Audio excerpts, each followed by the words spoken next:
Ini kita nak bawakan pula tentang satu lagi perkongsian berkaitan dengan daya kreativiti Gen Z dalam pengurusan bakat seni. Awak Gen apa? Kita semua Gen Z ni. Okey, saya pun nak anggap macam itu. Kita semua Gen Z.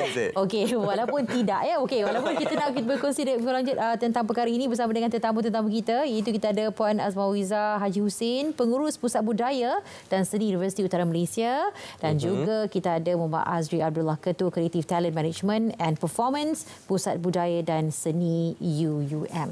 Okey, untuk permulaan ni kita nak kongsikan kepada penonton apakah sebenarnya yang dimaksudkan dengan gaya kreativiti Gen Z ini dalam pengurusan bakat seni ini. Ya. Okey, terima kasih terlebih dahulu kami daripada Universiti Utara Malaysia mengucapkan terima kasih kerana sudi memberikan peluang untuk kami yang jauh daripada utara berkunjung ke studio RTM pada pagi ini.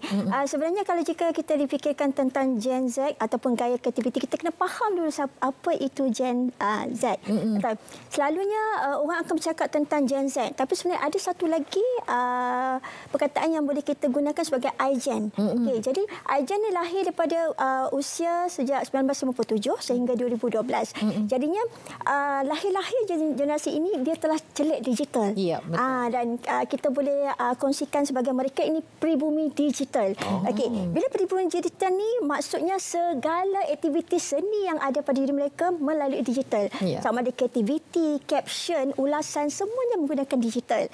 Okey, jadi gaya kreativiti yang dimaksudkan pada Gen Z di sebelah saya sekarang ini adalah berunsurkan seni digital.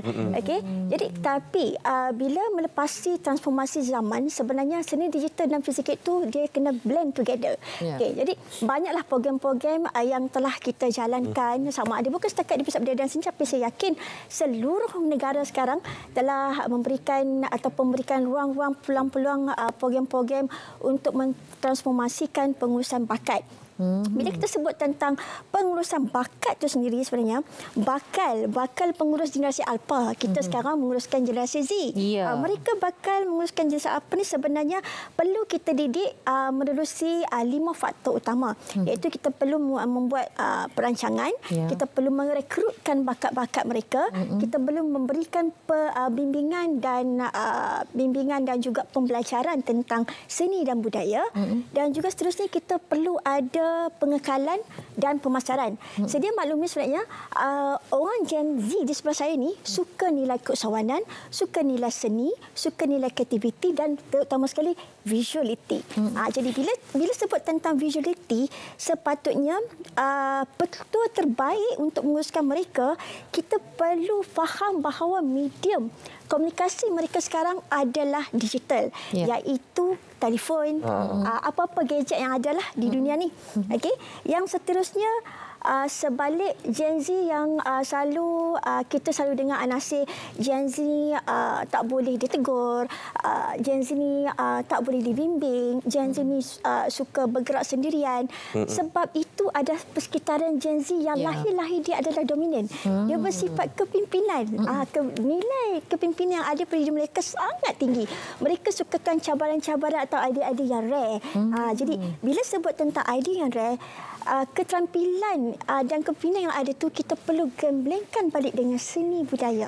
Okey, dan seterusnya mereka ini adalah generasi yang saya cakap tadi, kreativiti mereka lebih kepada digital, visuality, dan eloklah kiranya kita menggalakkan idea-idea baru yang segar. Bukan kata kita ni dah lapuk, no. But antara idea lama dan baru tu kita baru kena gemblengkan, dan baru akan ada satu idea yang cukup memikat generasi akan datang. Dan seterusnya mereka ini bersifat multitasking. Kenapa saya cakap multitasking? Kalau saya bercakap dekat dia, okey Azri, dapatkan saya benda-benda ni kejap, 1 minit pun dah siap.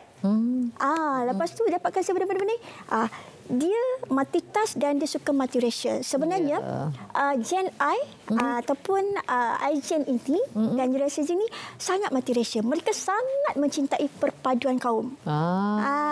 Kerana sebab mereka adalah generasi yang mudah mengakses segala-gala info berkaitan dunia secara atas talian saja, di ujung jari saja. Di ujung jari saja. Okey, kita dengar juga suara daripada Gen Z ini. Betul ke apa yang disebut tadi? Okay. Assalamualaikum dan selamat pagi semua. Apa yang dikatakan oleh pengarah pusat berdiri sini sangatlah betul. Kami ni golongan yang sangat flexibility. Kami boleh mengadaptasi dalam segala apa-apa cabaran dan rintangan. Itu sebabnya kami boleh adaptasi dengan pelbagai kaum untuk pertumbuhan kaum lah. Sebab kami jenis yang suka berdaya saing, seorang yang dominan dan kompetitif. Jika diberi, bagi kami, pengalaman dan berdaya saing itu adalah mekanisme yang paling penting untuk kami membina ilmu, mengeratkan hubungan dan perpaduan antara satu sama lain. Jadi sepanjang penglibatan ini, apa antara kelebihan daripada Gen Z ini sendiri apabila terlibat dalam pengurusan bakat juga seni budaya? Okey, pengurusan yang berbentuk bukan akademik, iaitu pengurusan bakat seni, amat penting sebab ia dapat mentransformasikan potensi kami, menambahkan idea lagi dan berlatih kami untuk berkomunikasi. Okey. Kerana kami di Pusat Budaya dan Seni bukan setakat merangka program-program hanya untuk mahasiswa. Kerana kami ini sedari wawasan UiM sendiri adalah menjadi satu pusat yang untuk bekerjasama dengan masyarakat sekitar, sama ada di negeri Kedah sendiri ataupun seluruh Malaysia dalam mentransformasikan kemahiran Gen Z ni. Jadinya bila kami telah merangka pelbagai program-program yang bersifat upskilling, reskilling dan cross-skilling, di mana program-program ni ataupun inisiatif yang kami jalankan ini sejak berlaku semenjak daripada 2020. Maksudnya waktu pandemik saja kita terus change. Kita terus change seni-seni yang bersifat secara fizikal terus kepada atas talian sesuai dengan permintaan Gen Z. Okey, baik. Jadi pastinya ada banyak cabaran yang dilalui juga dalam kita merekrut dan melatih bakat-bakat seni Gen Z ini. Dan yang paling penting, apa harapan daripada PBS UiM untuk melestarikan kecintaan seni budaya dalam jiwa Gen Z yang boleh dikategorikan sebagai beli zaman digital secara lebih holistik?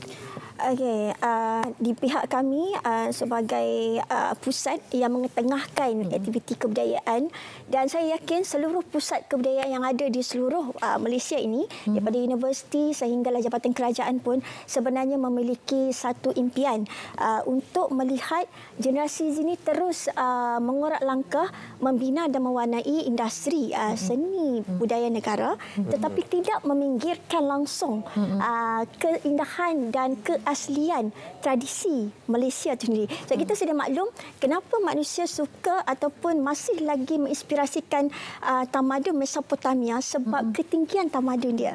Okey, jadi sepatutnya untuk kita melestarikan ketinggian tamadun yang ada di Malaysia ni haruslah bermula dengan Gen Z. Harus bermula dengan Gen Z. Jadi dan, sebagai Gen Z, apa impian Gen Z sendiri untuk kita memperkasa, kita memperbaharui laluan untuk pengurusan bakat dan juga seni budaya? Ialah negara kita Malaysia ini terkenal dengan keindahan budaya dan seni warisan. Bagaimana?